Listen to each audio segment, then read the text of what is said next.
பேச்சும் வார்த்தையும் மனுஷனை பிரியப்படுத்துகிற வார்த்தை புறப்படக்கூடாது. அவர் என்ன சொல்லுகிறாரோ அதை தான் பேசணும். சத்தியத்தை அறிவீர்கள், சத்தியம் தான் உங்களை விடுதலையாகும். சத்தியம் இல்லாம உன் வாழ்க்கையில் விடுதலை பார்க்க முடியுமா?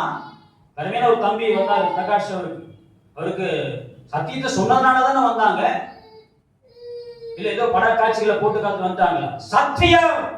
இயேசு கிறிஸ்து உங்களை நேசிக்கிறாருங்க, விடுதலை தராருங்க, சமாதானம் தராருங்க.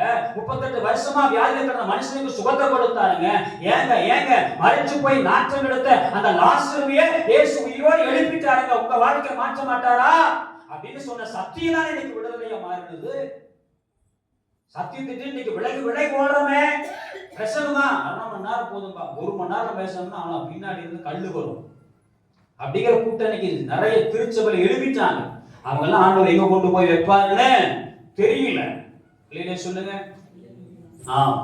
சரி, இப்ப நம்ம வந்து அதனுடைய தொடர்ச்சியை அப்போஸ்தலர் நடவடிக்கைகள் 6ஆம் அதிகாரம் திருப்பி கொடுங்க வேகமா. தலைப்பு மாத்திரம் பார்த்துருவோம். அப்போஸ்தலர் நடவடிக்கைகள் 6ஆம் அதிகாரம் 1ல இருந்து வாசிக்கணும்.